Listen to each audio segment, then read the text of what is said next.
في هذه المناسبة المباركة ندعوكم أن نشكر الله عز وجل على جميع ما من علينا من الهمم والعظيمة، منها نعمة الإيمان والإسلام، وكذلك نعمة الصحة والعافية. نستطيع أن نجتمع في هذا المكان المبارك إن شاء الله.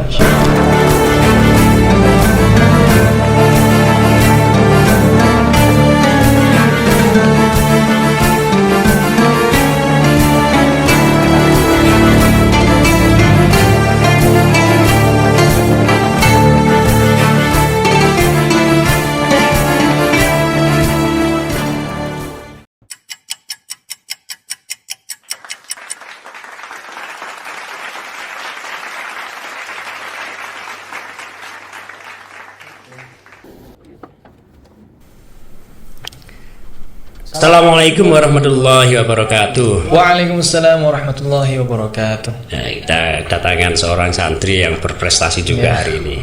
Ya, beliau ini adalah kalau saya dengar prestasinya luar biasa.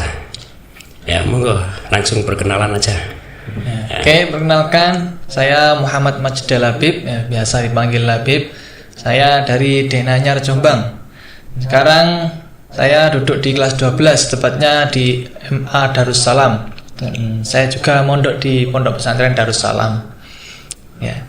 Oke. Dulu sebelum di Darussalam di MI atau di SD? Di MI ya. Oh, di MI ya. Jadi untuk masalah baca Quran, tulisan-tulisan Arab itu sudah nggak asing lagi ya, ketika datang ke sini. Oke. Pertama kali tahu Darussalam itu dari mana? Waktu itu kan sebenarnya saya ini mau dipondokkan ke Gontor sama orang tua saya itu. Nah, tapi ibu saya itu yang nggak pengen saya ke Gontor karena nggak pengen jauh-jauh dari saya gitu. Akhirnya ayah saya itu coba cari-cari pondok alumni Gontor yang berideologi Nahdlatul Ulama gitu. Nah, akhirnya ketemunya ya di sini, di Jombang sini, tepatnya di Sengon ini, Pondok Pesantren Darussalam Kesong. Memang Darussalam ini pondok NU ya. Oke. Itu atas kemauan sendiri atau karena suruhan dari orang tua atau gimana itu? Awalnya sih saya waktu MI waktu kelas 6 itu niat untuk nggak pengen mondok, gitu. Karena orang tua saya yang ingin saya mondok. Nah, setelah itu saya tuh nggak dipaksa sih ya, dimotivasi sama orang tua saya supaya saya bisa mondok, supaya saya mau mondok. Akhirnya saya termotivasi. Habis itu saya kemudian mau pondok. Ya. Kemudian pertama-tama di Pondok Darussalam itu gimana rasanya? Cek kangen-kangenan sama orang tua atau sudah langsung menemukan tempat yang bikin saya seneng di sini? Atau gimana itu? Awalnya sih ya kangen sih kangen, tapi ya namanya mondok itu. Tapi saya masih sebentar di sini tuh udah kerasan di pondok itu gitu. Karena saya melihat banyak teman juga dari jauh, dari sana, terus habis itu juga berbaur dengan teman, terus banyak pengalaman dan juga membuat kita tuh lupa dengan suasana rumah gitu. Akhirnya ya kerasan di pondok. Akhirnya kerasan dengan sendirinya itu ya. Kerasan dengan sendirinya. Jadi termasuk model-model yang mudah beradaptasi ya. Alhamdulillah. Gitu. Oke. Itu tahun berapa itu? Saya masuk pondok itu waktu MTS kelas 7 itu 2019. 2019. Oke. Yang menarik sehingga bikin kerasan di pondok yang pertama kali, gak mulai-mulai nggak apa-apa misalnya gitu ya. Itu apa kira-kira? Itu temannya atau tempatnya yang enak atau makanannya atau apanya, sistem di pendidikannya itu gimana itu? Ya, awalnya kalau saya rasa sendiri ya, kalau dari makannya ya emang ya sudah umum di pondok pesantren gitu kan ya. Memang tirakat gitu ya, kita belajar tirakat gitu. Cukup sesederhana mungkin. Kalau dari faktor teman sih ya mungkin itu salah satu dari alasan saya untuk kerasan di pondok ya. Salah satunya ya dari teman tadi. Itu jarang pulang. Ya sering sih. Kan rumahnya dekat. Kalau rumah dekat biasanya seminggu pulang gitu. Tapi itu lama-lama kan nggak seperti itu ya. Karena di pondok kan juga ada aturan boleh pulang boleh tidaknya kapan gitu. Oke. Pada saat kelas 9 kelas 7. Kelas 7. Iya, pada saat kelas 7 itu kan tahun pertama. Ya. Kegiatan-kegiatan apa yang dilakukan pada saat itu? Misalnya ekstra dalam bidang apa atau apa yang untuk penyaluran hobi bakat? Ya, waktu kelas 7 pertama kali itu saya ikut ekstra Banjari. Oh, ekstra Banjari. Ekstra Banjari. Setelah itu kan kelihatan kan saya kan dulu kan pernah juga belajar Banjari dari MI. Nah, akhirnya ya saya lumayan bisa. Akhirnya saya ngasah kemampuan saya ini di pondok ini. Waktu kelas 7 itu saya ikut ekstra itu.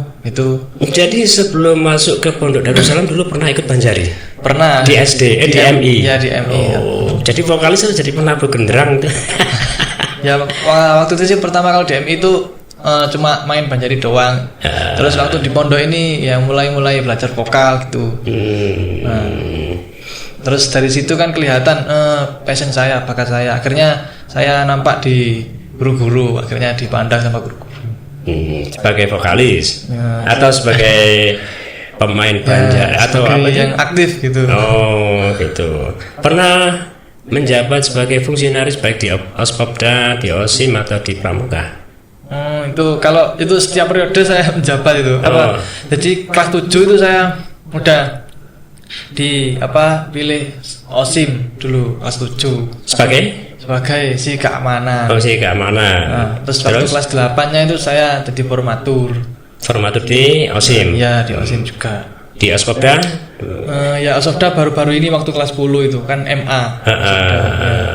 Gitu. Suka dukanya tentu banyak ya. Antara teman dalam sebuah organisasi kadang-kadang beda pendapat gitu ya. Terus pernah ikut lomba-lomba? Misalnya dulu waktu kelas 7 belum? Oh, sudah. Waktu kelas 7 saya pertama kali ikut lomba itu lomba PBB, baris berbaris. Baris berbaris. Ya, tiba-tiba saya disuruh ikut lomba dan ya tiba-tiba ikut gitu aja. Dan itu ya saya nggak nyangka gitu loh. Tiba-tiba itu disarankan oleh guru atau keinginan sendiri untuk ikut dalam tim PBB? Disarankan guru. Oh, disarankan guru. Terus kamu bisa membawa dengan teman-teman tim yang lain gitu ya? Oh, dapat predikat apa waktu itu? Waktu itu gagal. Belum berhasil atau belum beruntung. Oke. Kemudian masih di kelas 7 ada kegiatan keluar atau kegiatan yang waktu itu dari kelas 7 itu saya itu udah mulai aktif di kegiatan-kegiatan kayak contohnya kan di pondok kan ada kayak acara-acara event-event kayak lomba Banjari waktu Maulid Nabi, terus habis itu lomba Ayamul Lughoh ketika hari-hari bahasa itu programnya dari seksi bahasa itu biasanya saya ikuti. Terus lambat laun akhirnya terasah juga tuh. Akhirnya waktu kelas 8 itu ada event lomba pramuka ISC itu Islamic Scout Competition. Nah, di Amanatul Ummah. Akhirnya saya ikut lomba itu ya kan. Terus ya itu lomba pertama kali saya lomba pramuka itu waktu kelas 8. Kelas 8. Ya. Pembimbingnya Ustaz Ujang. Ustaz Bayu. Ya. Oh, oke. Jadi di Amanatul Ummah Patut itu ya. Itu sempat dapat kejuaraan apa gimana begitu?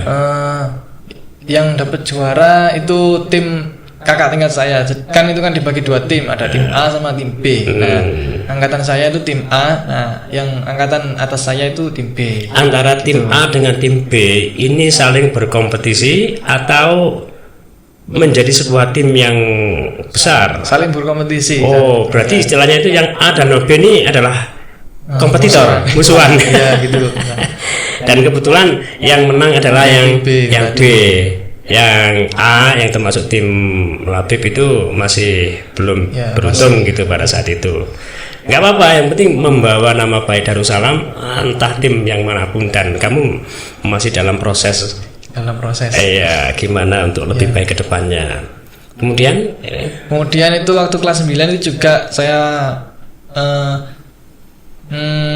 pertama kali ikut lomba khitobah itu ya waktu kelas 9 ini. Waktu itu ada event Porseni, ya Porseni Jombang. Itu saya diikutkan lomba khitobah. Saya ditarik sama Ustadz Lili. Ya, waktu itu kepala sekolahnya waktu masih Ustadz Lili. Ustadz Lili tahu kalau saya itu punya passion. Passionnya apa? Tahu dari Ustadz Bayu bahwa anak ini loh passionnya itu cocok kalau buat pidato, terus untuk mengolah kata gitu, terus gestur tubuhnya itu cocok buat pidato. Nah, karena kan dulu kan waktu ISC itu saya ikut lomba cabang MSQ Musabaqah Syahril Quran. Itu kan saya kan ke bagian yang di tengah yang besyarah inti, bagian besyarah inti itu kan ya yang sama kayak pidato gitu. Akhirnya kelihatan. Itu akhirnya Ustadz Lili penasaran kayak gimana sih anaknya itu gini terus. Nah, setelah itu saya dipanggil ke kantor sama Ustadz Lili sama Ustadz Bayu. Nah, ternyata bukan saya doang yang dipanggil, ada teman saya Rizky Abinawas itu. Nah, itu salah satu teman yang ngalahkan saya waktu Ayam Mulugoh di pondok itu ibunya. Waktu itu Rizky Abinawas juara 1, saya juara 2. Lah akhirnya kita itu dipanggil sama Ustadz Lili untuk diseleksi untuk ikut khitobah. Nah, padahal pada waktu itu saat itu tuh saya posisinya itu udah fix untuk ikut seni regu silat itu saat. Nah, saya tuh dipilih sama kakak-kakak dulu sama Mas Salman dan yang lainnya yang kakak silat dulu itu, katanya kamu kembangannya bagus, gerakannya bisa tek gitu. Nah, terus akhirnya saya fix ikut lomba seni regu lah. Itu seminggu sebelumnya saat saya udah latihan seminggu, udah dapat beberapa jurus, akhirnya dibatalkan itu, saya nggak jadi ikut karena ditarik sama Ustadz Lili. Nah, terus saya ngerasa bahwa paling saya yang diharapkan sama beliau untuk mengikuti lomba khitobah ini, jadi saya harus mengesampingkan lomba itu silat dulu kan, karena kan ada banyak sih penggantinya, masih ada banyak lagi, jadi bisa digantikan gitu menurut saya. Nah, akhirnya saya ikut lomba khitobah pertama kali itu kelas 9. Saya belum pengalaman apa-apa itu, belum punya pengalaman apa. Akhirnya ya saya coba aja ikuti. Nah, dan akhirnya itu ya belum rezeki. Soalnya ya baru pertama kali itu. Ya, belum beruntung ya. Meninggalkan silat itu ada penyesalan apa enggak? Insya Allah enggak ada, karena ya sama-sama berkompetisi.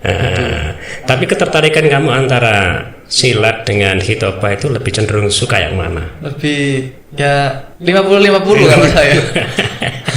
Jadi intinya itu masih apa ya? Ini juga seneng, ini juga seneng.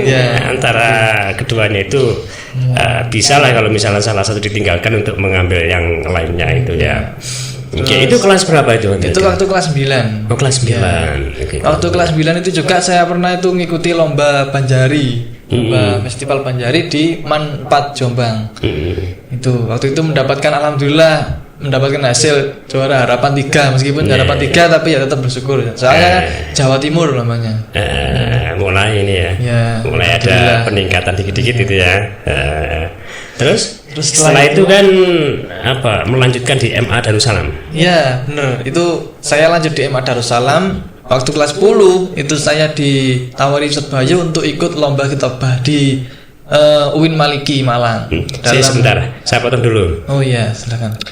Kelas 9 kan kamu udah mulai masuk MA. Oh iya. Apa yang membuat kamu tertarik untuk melanjutkan di MA Darussalam? Nah, gini. Karena saya tuh masih banyak ilmu-ilmu yang perlu diasah, yang perlu didalami lagi di Darussalam ini yang saya belum mendapatkannya itu. Ya, saya pengen menggali lagi gitu, di tempat yang sama. Okay. Terus juga di sini juga banyak kayak dorongan-dorongan untuk ambil prestasi gitu, yang menggapai prestasi itu banyak jaringan-jaringan gitu. Ya, kemudian ini setelah MA ya kan kamu masuk di kelas 9 gitu ya. Ya, apakah masih tetap berlanjut dengan kejuaraan-kejuaraan yang sama, ikut di khitobah atau di yang lain, Banjari dan sebagainya? Tetap berlanjut itu ya? Tetap berlanjut itu. Ya, terus sesaat setelah masuk ke kelas 9 itu apa yang kami ikuti dalam kegiatan-kegiatan kelas 10 tersebut ya? Kelas 10 ya, kelas 10. Kelas 10 itu ya saya ditawarin Ustadz Bayu untuk ikut lomba Gaza, event Gaza itu di UIN Maliki Malang. Sama juga lomba khitobah. Dan akhirnya saya belum rezeki juga di situ. Belum rezeki juga. Belum dapat nomor sama sekali. Harapan pun belum ya. Belum. Tapi di rezeki. situ selain saya belum mendapatkan juara itu, saya itu tapi dapat peringkat nomor 5. Dari sekian banyak peserta itu saya nomor 5 di situ. Oh, berarti hampir. Ya, hampir banget itu. Saya itu nyaris kurang 2 poin lagi. Kurang 2 poin lagi udah masuk ke itu apa kategori juara. Akhirnya Ustadz Bayu bilang ke saya bahwa kalau misalnya kamu ikut lomba lagi, kamu ada peluang, bisa ada peluang untuk meraih juaranya gitu. Soalnya kamu hampir itu kemarin itu gitu. Akhirnya saya diikutkan lagi sama Ustadz Bayu lomba di UIN 1 Tulungagung itu, lomba atlas itu di cabang Hitobah. Tapi ternyata di sana ya belum rezeki juga gitu. Akhirnya saya itu hampir putus asa di situ gitu. Jadi akhirnya aku kok ketane gini aja, udah berulang-ulang kok gini aja gitu. Akhirnya jadi yang di Malang di mana tadi? Di Tulungagung. Tulungagung itu nggak dapat nomor sama sekali. Nggak dapat nomor sama sekali. Belum. Oke. Nah, terus motivasi untuk saya harus tetap berjuang itu dari mana itu? Ya dari diri sendiri, dari orang tua atau dari pendamping? Yang dari utama sih dari orang tua juga. Soalnya waktu saya pulang ya, saya itu pejangi sama ibu sama ayah. Terus nggak boleh gitu, mungkin gurung rezekimu gitu. Wis tetep donga sampean wis ikhtiar wis ikhtiar wis doa tinggal tawakal ae wis diikhlasi gitu. Jadi setiap kegiatan itu orang tua tahu ya? Tahu. Misalnya mau ada lomba di Malang atau di Tulungagung itu mesti tahu ya? Mesti tahu. Soalnya kan dari pihak pembina kan biasanya lapor ke orang tua dulu untuk mendaftarkan anaknya lomba itu. Ya. Jadi mereka tahu. Berarti istilahnya itu ada doa juga dari orang tua dan semangat juga dari orang tua.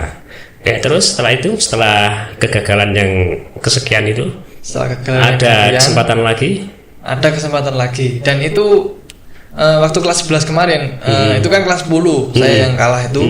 Nah, terus waktu kelas 11 itu saya ditawari lagi sama Ustadz Bayu lomba di Malang lagi, tapi di UM. Kalau tadi kan di UIN Maliki. Itu UM itu apa? Yang Universitas Negeri Malang. Enggak, maksudnya lomba yang apa? Lomba yang Pekan Arabi. Oh, Pekan Arabi. Ya, tahun yang kemarin itu. Tahun yang kemarin. Nah, saya ditawari ikut lomba Hitobah dan saya itu hampir nolak karena saya itu merasa kayak wah kok aku digagal maneh banyak pikiran kayak gitu. Akhirnya Ustadz Bayu itu berusaha untuk meyakinkan saya enggak apa-apa, nanti dicoba aja dulu ini.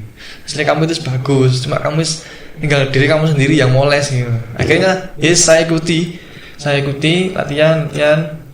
Ternyata di sisi lain itu ada juga ya waktu itu juga itu ada lomba di Unhas di Tubireng itu ada lomba bilingual day. Nah, itu yang masih kelas 11. Oke. Ya. Akhirnya itu ada saran untuk ngikuti itu juga. Jadi ikut 2 kali. Iya, ikut sekaligus dua perlombaan. Dua perlombaan itu 2 event. Sama-sama cabang Hitobahnya dan kebetulan temanya itu sama. Akhirnya saya ikuti dua-duanya. Nah, terus setelah itu kan lomba di Bilingual Day dulu di Unhas. Saya itu berhasil masuk final dan saya itu sempat senang sekali waktu masuk final. Nah, ternyata tak disangka-sangka itu waktu final itu gagal. Yang di Malang. Yang di Bilingual Day di Unhas. Oh, di Unhas. Iya. Oh. Akhirnya, tapi yang di Malang. Nah, itu kan waktu setelah di Unhas, besoknya itu langsung berangkat ke Malang. Nah, setelah itu waktu lomba di Malang itu pertama kali saya mendapat kejuaraan. Ya. Juara 2. Itu juara 2 pertama kali saya juara itu juara 2. Alhamdulillah, mulai naik ya, gagal naik. Kemudian setelah itu ada perlombaan lagi yang diikuti. Setelah Malang sama Unhas kan kalah ya. Kemudian hampir berbarengan dengan Malang. Ya. Malang dapat juara 2. Setelah itu waktu semester 2 itu ditawari lagi sama Ustadz Bayu untuk lomba di Markas Arabi di Pare. Markas Arabi. Iya. Nah, itu apa? Itu yang ngadain siapa itu? Yang ngadain itu yang tempat kursus bahasa Arab itu markas Arabi itu. Oh, markas Arabi itu nama Markas khusus Arabi, nama bahasa khususnya. Arab. Iya. Kita apa juga? Ya. Nah, Temanya beda lagi. temanya beda lagi, tapi hampir mendekati gitu. Hampir mengganti sama itu. Ya, dan alhamdulillah itu juga mendapatkan hasil yang memuaskan. Nah, Meskipun sama kayak yang di Pekan Arabi kemarin ya, sama-sama juara 2 saat itu. oh, ya. Oh, tapi bagus itu. Ya, alhamdulillah. Dapat juara di sana, juara di sini, baik juara 2, juara 1. Itu semuanya tetap prestasi. Merupakan upaya yang berusaha dicapai sehingga pada akhirnya juga mendapatkan hasil sesuai yang diharapkan, meskipun tidak puncaknya, tapi kan itu sudah merupakan peningkatan dari yang sebelumnya. Terus Setelah itu waktu kelas 12 kemarin ini saya ikut lagi lomba Pekan Arabi di UM itu. UM Iya. Malang ya. Iya. Oh Saya ya. ikut lagi yang kedua kalinya ini. Sama kita Pak juga. Sama kita juga. Saya ingin meraihnya lebih dalam lagi pokoknya itu. Nah, tapi waktu itu saya tuh nggak mendapatkan juara, melainkan harapan 3. Oh, juara harapan 3. Ya lumayan, harapan 3 berarti nomor 6 gitu ya. Iya, nah, iya. jadi saya merasa itu grafik saya itu menurun. Jadi waktu kelas 11 kemarin itu bisa juara 2 kok sekarang malah juara harapan 3 gitulah. Itu akhirnya saya tuh merasa kayak belum puas dengan hasil saya waktu itu yang di Malang itu kemarin kelas 12 terakhir ini. Tapi saya tetap bersyukur karena mendapatkan sertifikat juara harapan 3 itu tadi. Tapi saya tetap kurang puas gitu lah. Akhirnya saya tuh coba ikut lomba, kan kebetulan ada lomba bilingual day lagi di Unhas. Di Unhas ini ya. Nah, dan kebetulan lombanya itu internasional. Tingkat internasional. Jadi bukan cuma dari Indonesia aja ya. Dan itu kan kalau misalnya dapat nominasi kan bergengsi sertifikatnya itu. Nah, akhirnya saya disarankan untuk ikut dan akhirnya saya ikut bilingual day. Nah, lombanya online, lombanya daring. Tidak secara langsung di Tidak depan. secara langsung. Iya. Ya, waktu itu tag video, setelah itu diupload, itu masih semifinal, masih penyisihan, dan diambil 10 peserta masuk final. Dan alhamdulillah saya masuk final waktu itu. Nah, setelah itu waktu final itu Zoom. Nah, terus ada berapa orang yang masuk final itu? 10 orang. Oh, 10 Ada orang ya. orang Malaysia juga. Ada orang Malaysia juga. Wah, ini internasional ini ya. Terus ketika di final itu ada perasaan ngeredek karena ini tingkatnya bukan tingkat Iya, itu. nasional lagi ini ya, atau wis pokoknya iso gak iso harus maju nekat, atau gimana dengan persiapan yang sangat matang sehingga optimisme itu muncul dengan sendirinya. Nah, itu rasanya gimana sih pada saat wah aku kok lehu final itu? Rasanya sih ya mesti ngeredek gitu ya, pasti itu. Terus saya waktu itu sempat kayak pesimis, wah iso taga aku iki gitu loh. Terus kebetulan itu waktu tag video itu kan saya tuh dilihati sama siapa? Saya dilihati teman-teman kelas samping. Oh, saya itu kan tag videonya di mana? Videonya di meeting room. Oh, di sana ya. Di meeting room. Setelah itu kan bukaan jendelanya itu waktu istirahat itu anak-anak kelas IIS itu lihat semua lah. Itu ya, anak laki-laki perempuan. Iya, jadi itu saya tuh jadi lebih gugup lagi. Itu waktu saya tampil, saya tuh agak belibet-belibet. Akhirnya tapi saya lancar, terhitung lancar itu. Saya waktu selesai Zoom, saya tuh sempet mikir, wah, iso tangga gitu loh. Nah, terus akhirnya saya tuh hampir pasrah itu. Nah, terus tanpa disangka-sangka ya, saya juga nggak percaya itu pertamanya. Akhirnya dapat kejutan dari Allah SWT. Ya, apa kejutannya itu? Ya, saya tuh berhasil mendapatkan juara 1 internasional. Alhamdulillah. Saya tuh bersyukur banget waktu itu, dan saya tuh sempat nangis dan sujud syukur Soalnya ini baru pertama kali saya itu mendapatkan juara 1 dan langsung internasional. Saya itu hampir nggak percaya sama diri saya sendiri.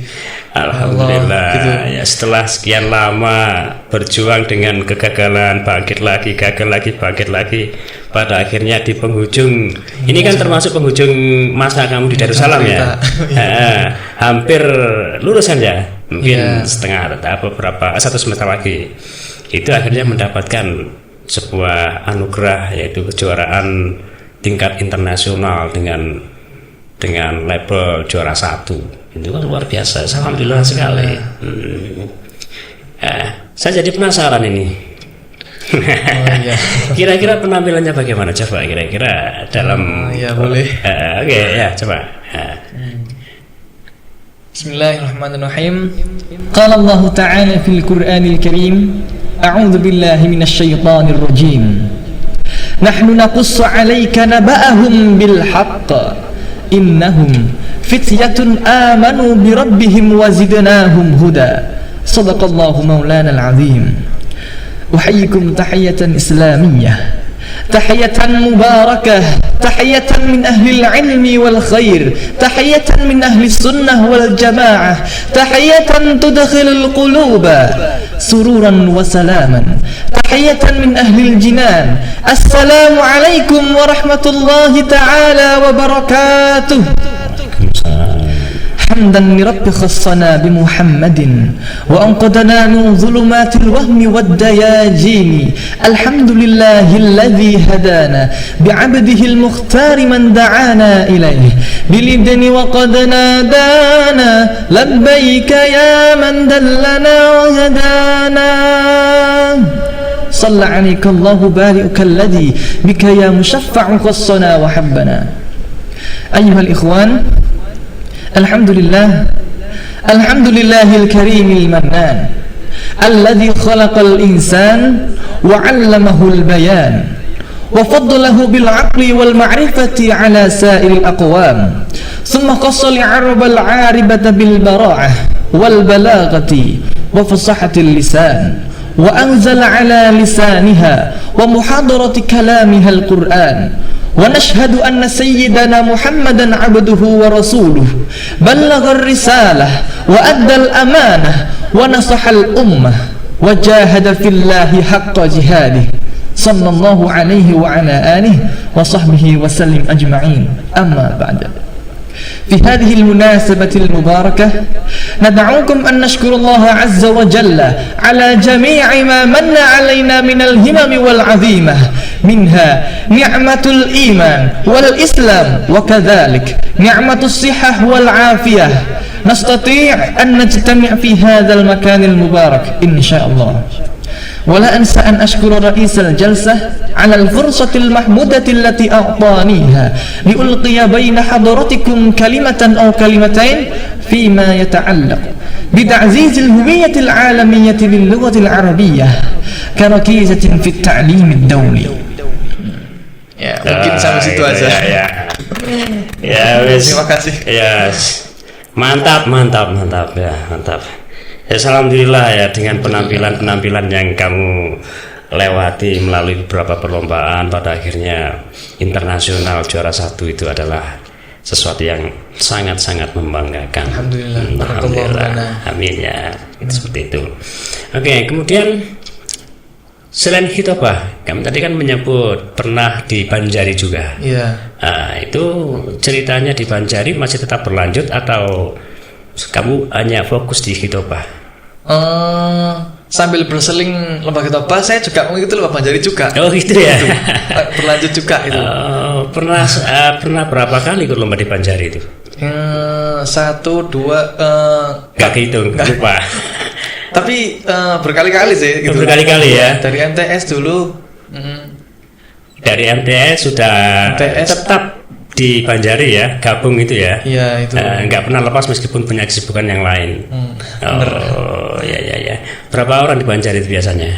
10 orang. Oh, 10 orang ya. Oh iya. Ya. Kamu sebagai vokalis atau penabuh? Vokal. Oh, vokal. Iya. Alhamdulillah. Jadi memang kamu ada di bagian depan berarti ya. Bener, ya, jadi hitobah juga kan di depan. vokalis di Banjari juga di depan. Berarti memang public speakingnya memang menonjol gitu di situ. Makanya Ustadz Halili dulu itu sempat memilih kamu sebagai seorang yang dianggap potensial untuk mengikuti lomba pidato bahasa Arab itu. Selain bahasa Arab, bahasa Inggris? Kalau itu sih belum. Belum ya. Mungkin kapan-kapan. Kapan-kapan. Bahasa Indonesia? Bahasa Indonesia ya belum juga sih. Oh ya pernah waktu ISC ya itu kan lomba, kan itu kan pesyarahnya pakai bahasa Indonesia. Apanya itu? Pensyarahnya kan pakai bahasa Indonesia. Waktu lomba ISC Pramuka itu. Oh, oke. Musabaqah Syahril Quran itu. Itu pakai bahasa Indonesia. Ya. Itu gimana itu? Konsepnya. Terjemahnya atau baca terjemahnya atau tafsirnya atau? Itu kan ada tiga orang itu. Saya yang tengah itu sebagai pensyarah inti menjelaskan apa yang dalam isi kandungannya itu. Nah, terus satu lagi itu teman saya Fuad itu Zainal Fuadi itu yang bagian qiraah. Ya, terus yang satu lagi teman saya Fatih Bumi itu arti dari qiraah tadi. Oh, maknanya artinya. Artinya.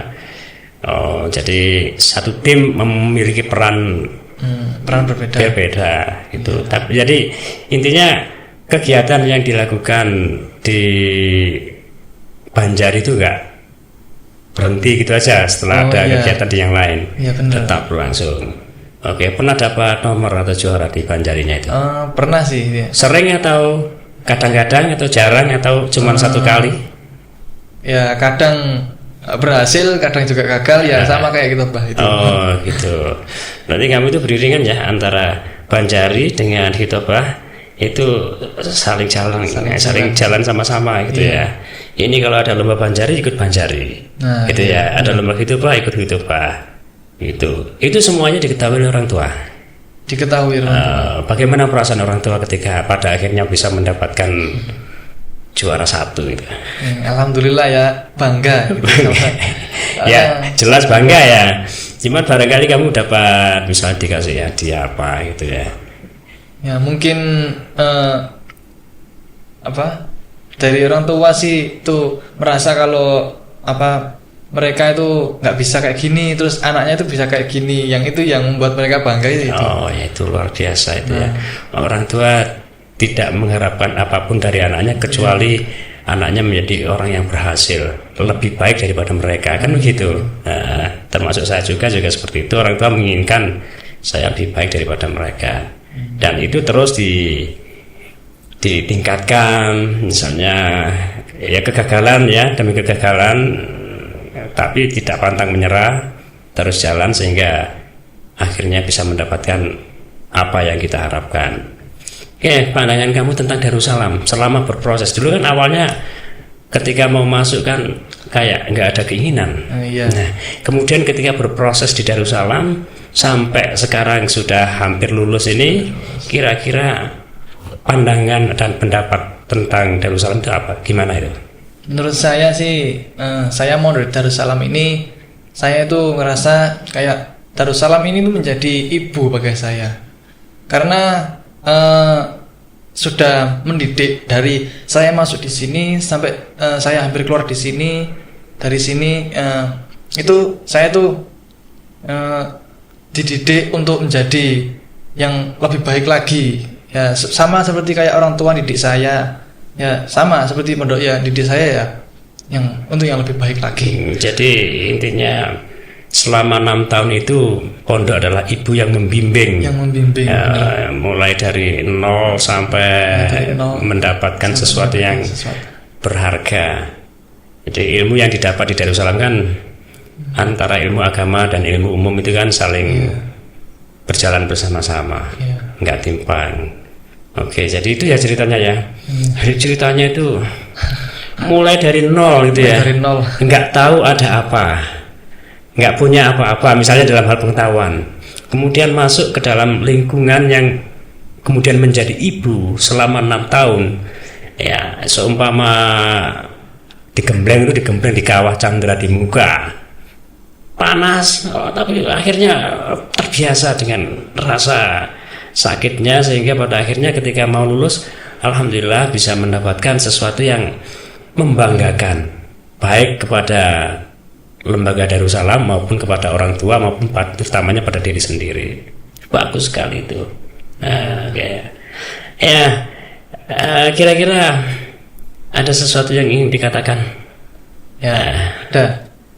Ya, apa ya? Jadi kata-kata untuk kalian ya dari saya, bangkitlah setelah gagal dan percayalah bahwa kesuksesan sudah di depan mata. Jadi jangan pernah menyerah. Tetap semangat. Tetap semangat. Mantap. Ini berdasarkan pengalaman. Berdasarkan pengalaman saya Pribadi. Ya, alhamdulillah. Jadi karena sikap yang pantang menyerah sehingga akhirnya bisa mencapai tujuan, gitu ya. Alhamdulillah. Saya kira cukup sampai di sini dulu. Ya. Atau mungkin ada tambahan dari Mas Labib tentang mungkin pengalaman yang menarik atau gimana? Mungkin cukup itu dari saya. Ya, gitu dulu ya. Ya, oke. Kalau begitu, kapan-kapan kita ketemu lagi. Ya, Barangkali di suatu saat kan kita nggak tahu setelah lulus itu kemana, kan nggak tahu, kemudian silaturahmi ke sini. Jangan sampai silaturahmi itu terputus. Ya main-main ke sini gitu ya. Oke, gitu ya dari kami. Semoga pembicaraan pada hari ini bisa memberikan manfaat buat kita semua. Amin, amin. Kita belajar dari pengalaman-pengalaman, belajar dari kegagalan untuk mencapai tujuan yang kita semua harapkan, gitu ya. Sekian dulu dari kami. Kita jumpa lagi di lain kesempatan. Wassalamualaikum warahmatullahi wabarakatuh. Waalaikumsalam warahmatullahi wabarakatuh.